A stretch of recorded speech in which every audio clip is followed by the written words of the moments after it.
Because being recorded is not nice.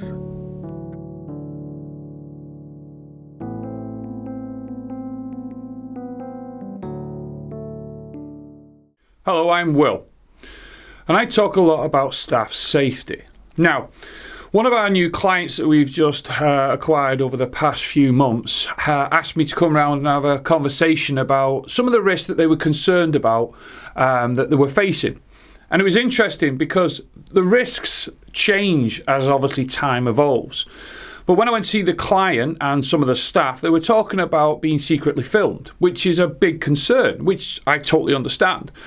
It was also interesting to see that it had actually developed over the years. Like, this wasn't just like a one-off, or shall we say, just a phase certain people were going through. It had actually been, shall we say, slowly growing. And what was more concerning was what the footage was used for. It was put onto social media platforms, or it was basically resent back to the organisation with complaints.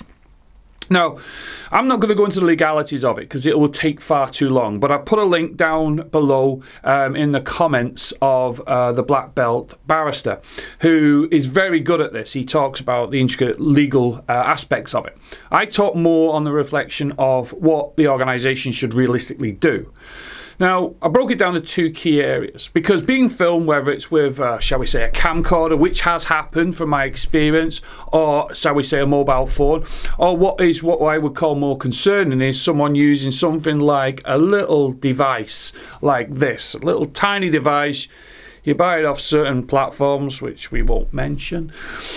And it can obviously cause a lot of distress to staff.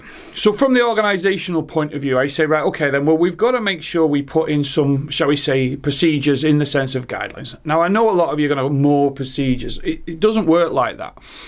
If you've listened to my other videos and you've actually met me in person, I always say procedures should be aerodynamic. They should be clear cut, straight to the point, and obviously understandable by staff.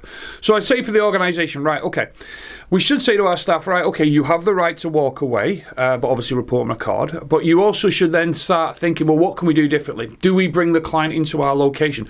Do we, shall we say, organise the actual meeting ourselves, in the sense of we make sure we plan the questions that we're going to ask? One client that last year that I advised to do, because we did have an individual who was consistently recording staff, was, well, let's not, shall we say, be nasty and turn the tables on them. Well, let's bring him in for a meeting and let's have our video camera up. Let's stick a video camera in and say, is that okay? Because we want to record it just for your benefit as well as ours. And that actually basically changed the opinion, not only of the actual individual, because they realised that, well, they were probably acting a little bit inappropriate. It did make them feel uncomfortable, them being actually recorded, which was good. I then said to the organisation, right, okay then, so we need to make sure that we're recording this correctly. We need to make sure we're itemising it in the sense of what is exactly the person doing. Are they actually, do we think they're doing it openly, or are they doing it, shall we say, secretly? Then I turn to the staff and I say, right, okay then, let's start thinking, what should we do as staff? If we think that someone's, shall we say, recording ourselves, be careful what we say, which I know a lot of them would, but in the context of, right, okay then, what plausible reason or excuse are we going to use to leave that, shall we say, meeting or visit? And again, there's another video if you go to our Quell training YouTube channel, which I talk a lot about plausible reasons and excuses and ideas to use. And it sounds probably easy to say on a video what to do, but it's actually putting it into practice. Sitting down yourself and your colleagues and saying, right, okay then, are we being recorded? What should we actually do? Because being recorded is not nice, and it can cause a lot of stress to an individual. I then say things like, right, okay then, are we comfortable with the measures that we're all going to put in place? Because we don't want to ignore it. We can't ignore it. If someone's actually videoing us, we cannot ignore it. We've got to make sure that we put measures in place. So hopefully just a few tips, like I said, for the organisation. Make sure that you put steps in place, change the environment, change the routine, bring the person in, etc. Obviously collating that evidence. If it is, get to a point of where you think it's high risk, then go to the police and inform the police, get them involved. I'm sure they would rather preempt an incident or a crime than actually have to investigate it afterwards. You as staff there, think to yourselves, right, what can I do differently? What plausible reason can I put in place? What measures? Should I observe more? Should I take a colleague?